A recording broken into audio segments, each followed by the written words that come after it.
नमस्कार मित्रों, नमः संस्कृताय। तो मित्रों, आज हम पढ़ेंगे मम्मटकृत काव्य प्रकाश। ठीक है, अभी तक हमने आगे बाकी चीज़ों को, साहित्य दर्पण हो गया हमारा, और लिपि हो गया, पुराण, महाभारत, रामायण, इन सब चीज़ों के बारे में देखा था और समझा था। आज से हमारा नया टॉपिक स्टार्ट हुआ है, वो है हमारा जो मम्मट जी द्वारा लिखा गया है,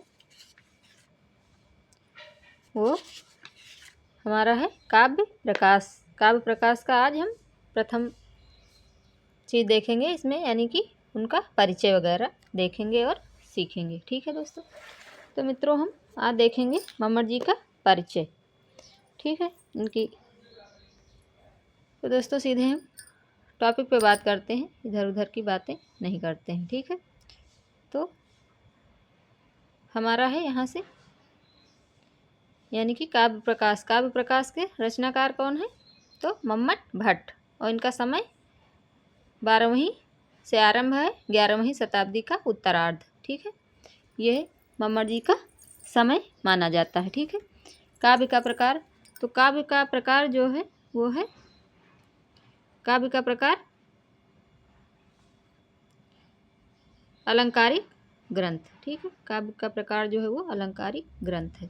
ठीक है, निवास स्थान, मम्मट जी का निवास स्थान है कश्मीर, और ये शैव अनुयायी थे। ठीक है, शैव धर्म को मानते थे।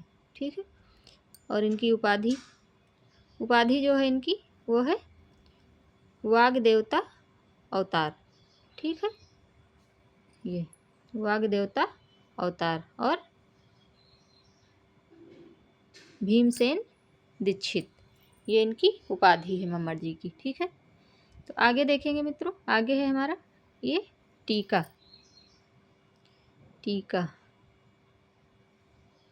मम्मट जी की टीका, काव्य प्रकाश संकेत।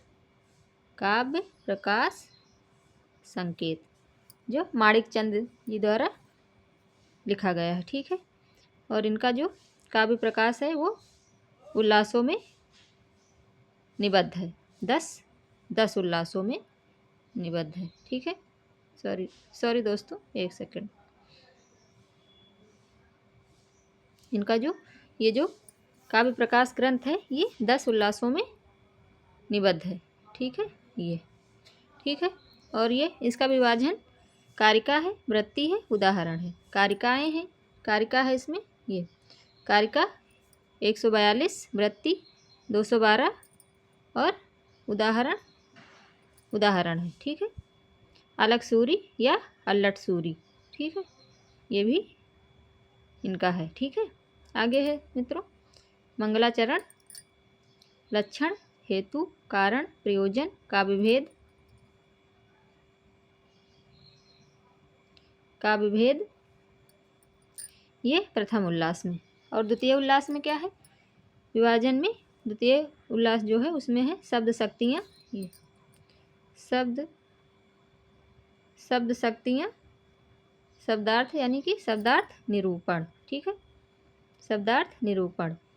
और आगे है तीसरे उल्लास में अर्थी व्यंजना। ठीक है, चौथा है उत्तम काव्य, और चौथा है उत्तम काव्य या रस निरूपण। ठीक है, फिर आगे पांचवा है मध्यम काव्य, गुणीभूत व्यंग काव्य।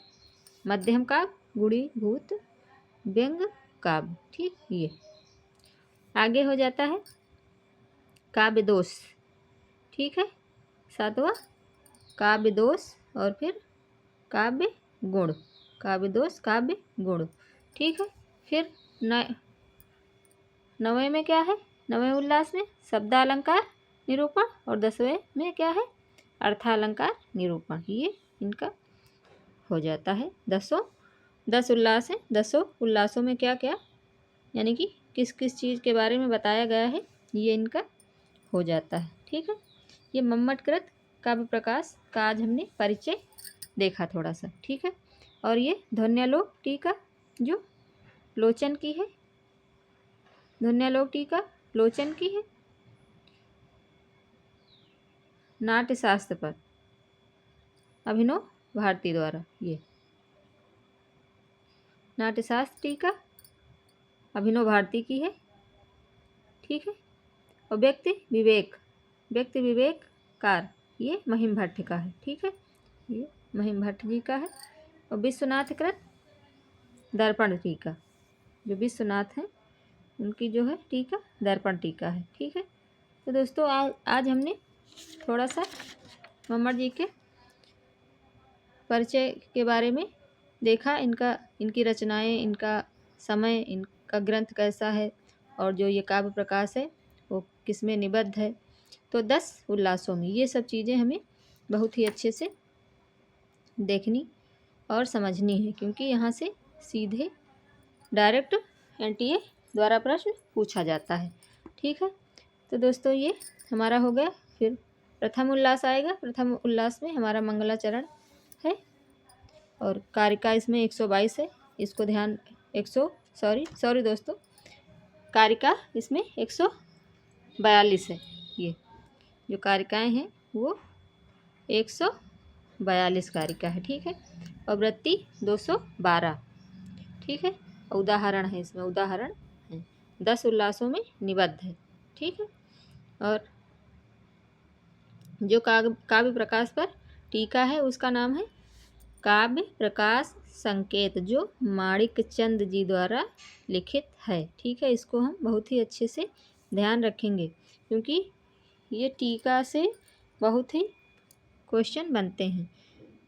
समय पूछा जाता है, और निवास स्थान भी पूछ लेते हैं, उपाधियाँ पूछते हैं, और टीकाओं पे क्वेश्चन आते हैं। और इसमें क्या क्या है, विभाजन कारिका वृत्ति जैसे उदाहरण, ये सब भी पूछते हैं।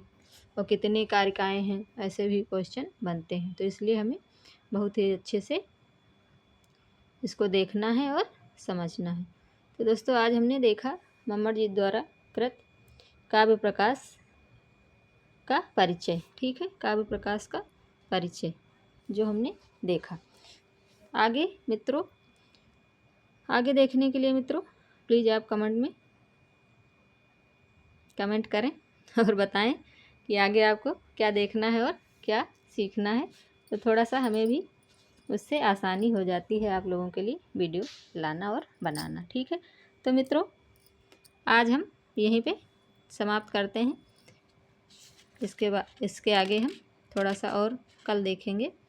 तो दोस्तों नमः संस्कृताय, नमो नमः, धन्यवाद।